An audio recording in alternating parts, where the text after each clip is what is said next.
तो कैसे हैं आप लोग? उम्मीद करता हूँ इस कोरोना पेंडेमिक में आप लोग स्वस्थ अपने घर में सुरक्षित होंगे अपने फैमिली के साथ। और मैं ये आग्रह भी करता हूँ, ये अनुरोध जो समझिए वो समझ लीजिए कि जब तक ज़रूरी न समझे, जब तक आपको लगे नहीं कि मेरे को ज़्यादा ज़रूरी है या ऑफिस जाना ही है मेरे को, ऐसा जब तक ना लगे आपको, तो घर से बाहर मत निकलिए।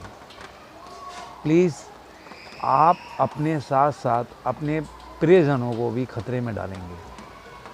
इसलिए मेरा अनुरोध है हाथ जोड़ के कि आप लोग घर में ही रहें और जब ज़रूरी हो तो जाएं।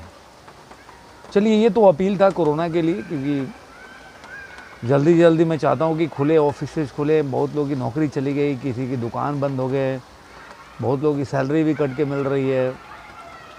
तो कैसे भी लोग जीवन यापन कर रहे हैं अपने, कैसे भी गुजारा कर रहे हैं, कैसे भी इस मुश्किल घड़ी से निकलने की कोशिश कर रहे हैं। तो प्लीज़ इस केस को ज़्यादा बढ़ा के फिर इस अवधि को लंबा न करें। चलिए, यह अपील यहीं समाप्त होता है। आगे बढ़ते हैं अपने कहानी के तरफ। कहानी सुनाने से पहले मेरा ये अपील है कि प्लीज़ मेरे चैनल को सब्सक्राइब करें, लाइक करें, शेयर करें अपने दोस्तों के साथ, और जो आपको मन करे वो कमेंट भी कर सकते हैं। तो चलिए शुरू करते हैं एक कहानी। कहानी से पहले थोड़ा सा मैं आपको बता दूं कि एक कहावत है ना, जब आदमी के दिल में लालच घर कर जाता है तो हमेशा बुद्धिमान आदमी उसका फ़ायदा उठाता है। आपने देखा होगा कि व्हाट्सएप पे या आपके मोबाइल में ऐसे मैसेजेस आते रहते हैं कि आप 25 हज़ार कमा सकते हैं, लाख रुपए कमा सकते हैं, ये करिए वो करिए, और आप उन ऐसे लोगों के जाल में फंस जाते हैं जो कि हैकर्स होते हैं, और आप अपना बैंक का सारा डिटेल अपने मोबाइल के द्वारा आप उनके तक पहुंचा देते हैं। तो ये आपके लालच का ही परिणाम होता है।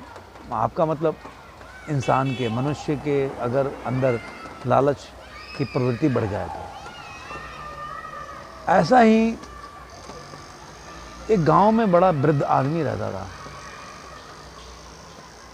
तो जब उसका लड़का बाहर कमाने जाने लगा, क्योंकि उनको लगा कि इस गांव में जीवन यापन करने में मुश्किल हो रही है, और इस गांव में इतना अब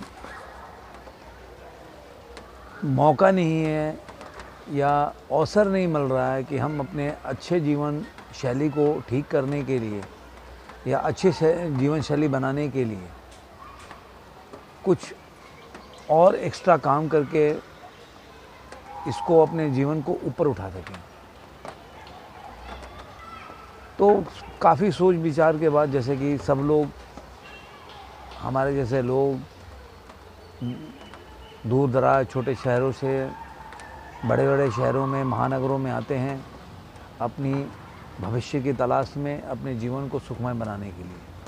वैसे ही उन्होंने डिसाइड किया और वो लड़का छोटे शहर से बड़े शहर में गया। साल 2 साल बीतने के बाद वहाँ से पैसा तो पहुँचाता था, अपने बाबूजी के पास पैसा भेजता था, लेकिन साल 2 साल में उनके पिताजी और बूढ़े होने लगे। तो अब उनका खेती में जो हल जो जोतते थे वो, क्योंकि किसान लोग थे, किसान ज़मीन भी अपना खेती करके और उसमें अनाज बो के वो भी उगाते थे वो लोग। तो जब शरीर कमज़ोर हो गया साल 2 साल में, तो उन्होंने अपने लड़के को पत्र लिखवाया, डाके थे कि भाई काफ़ी 2-3 साल हो गए तुम आए नहीं, तुम आ जाते तो अब मेरे से ये खेत की जुताई नहीं हो पा रही है, तो तुम टाइम निकाल के आ जाओ और ये महीने भर 2 महीने के लिए आके और ये खेत की जुताई तो करके जाते, क्योंकि मेरे से नहीं हो पा रहा है और ये भी अपना काम है। तो जब भी तुम छुट्टी ले हो और आ जाओ यहाँ पे। तो ये चीज़ जो था, जब पत्र उसके बच्चे के पास पहुंचा तो बच्चे ने उसका रिप्लाई किया और पत्र में लिखा कि भाई पिताजी, आपसे आग्रह है कि आप किसी से बोलिएगा मत, किसी से सुनाइएगा मत कि मैं, और ना उस किसी और को बोलिएगा कि हल जोतने के लिए, कि खेत, मैं जब घर से आ रहा था यहाँ तो उसके पहले मैंने उस खेत में बहुत सारे हीरे छुपा के रखे हैं। अब ये पत्र जब पहुंचा तो अब उनके पिताजी को तो पढ़ने आता नहीं था। वो डाके से बोले पढ़ के बताओ मेरे को। तो डाकिया ने पढ़ा। डाकिया को लगा यार ये तो बंदा तो बोल रहा था कि पैसे नहीं है इसके लिए शहर गया, मुझे लग रहा है कि यार झूठ बोल के या पता नहीं किस लिए शहर गया है। तो जब इतना संपत्ति छुपा के रखा है, उसने लिखा इसमें कि मैं बताया नहीं क्योंकि गांव के लोग पीछे पड़ जाते और हम बाद में जब निकालेंगे 5-6 साल 7 साल के बाद, क्योंकि अभी जो है मैं जब आऊँगा तो बोल दूँगा कि ये मैं कमा के लेके आया हूँ, ये मैं बाहर बहुत बड़ी नौकरी करता था वहाँ से मिला। तो डाकिया को बड़ा आश्चर्य हुआ, देखो ये बोलता था कि पैसे नहीं इसके लिए बाहर गया और ये तो हमें बेवकूफ़ बनाने के लिए गया। वो पढ़ के तो सुना दिया लेकिन उसका मन बेचैन हो गया। लेकिन दो डाकिया तो कैसे वो काम करे, उनके खेत में क्या करे। तो वो चला गया वहाँ के पंचायत के जो प्रमुख थे उनके पास। बोला जी साहब, आपको एक बहुत बड़ा न्यूज़ सुनाऊंगा, आप मेरे को क्या दोगे इनाम में। करा कि अरे यार तुम बता कर। करा कि नहीं, आप इनाम दोगे तब कि खबर ऐसी है कि आप बहुत बहुत धन कमा लोगे, आप सोचे नहीं होगे। तो करा ठीक है बता तू। करा जी आपका गांव का वो जो बंदा बाहर गया है नौकरी करने के लिए, वो हम लोगों को बेवकूफ़ बनाया।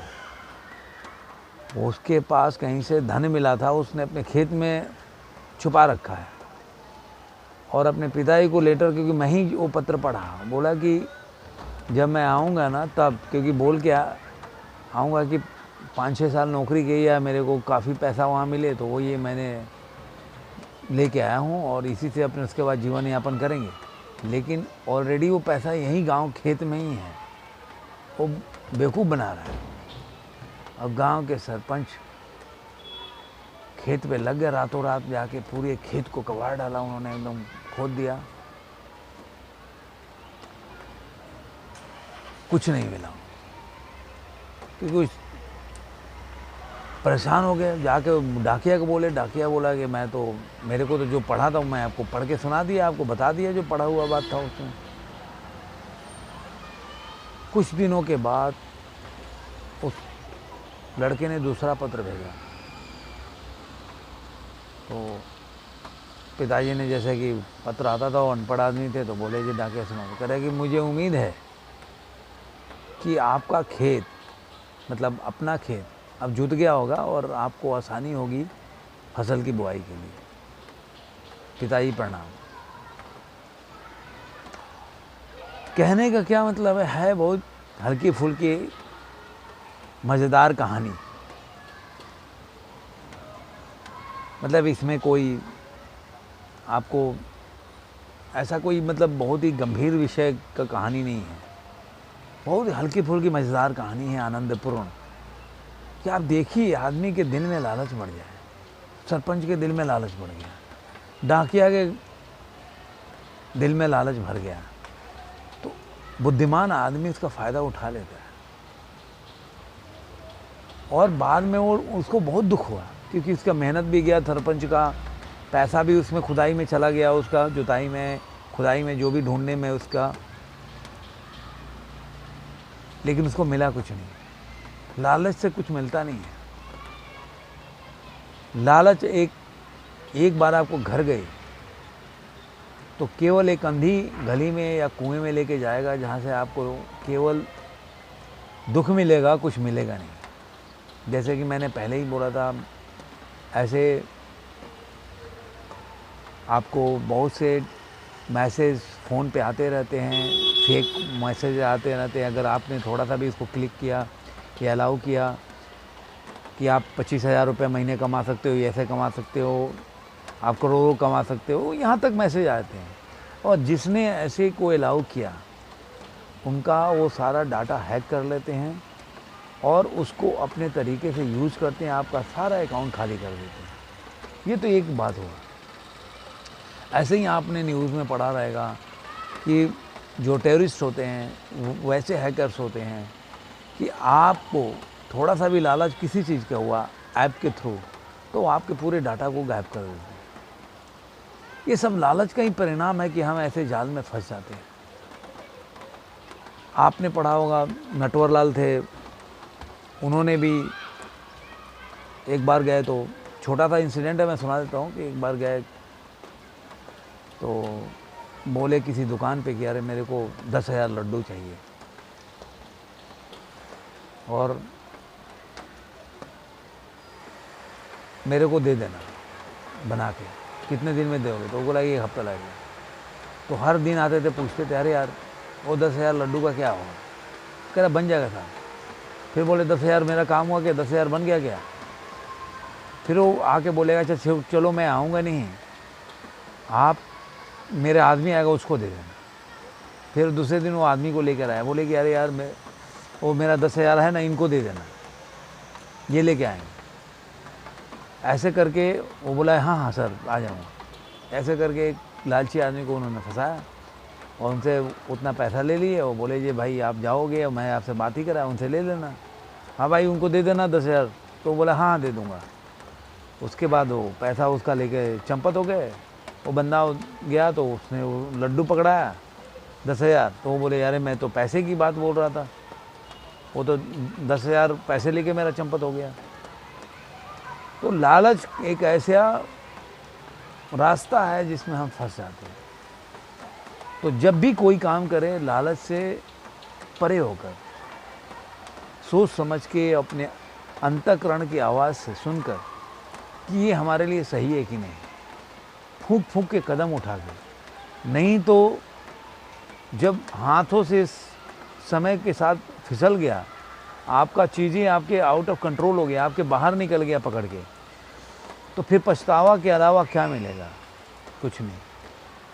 फिर आप पछताते रहोगे और अपने को या जिसको भी उसके लिए ब्लेम करते रहोगे, लेकिन उससे आपको हासिल कुछ नहीं होगा। तो आज की कहानी यहीं समाप्त करते हैं। उम्मीद करते हैं ये कहानी आपको अच्छी लगी होगी। अगर अच्छी लगी होगी तो अपने दोस्तों के साथ शेयर करें, सब्सक्राइब करें, लाइक करें और कमेंट करें। धन्यवाद। जय हिंद। फिर मिलेंगे किसी और वीडियो में।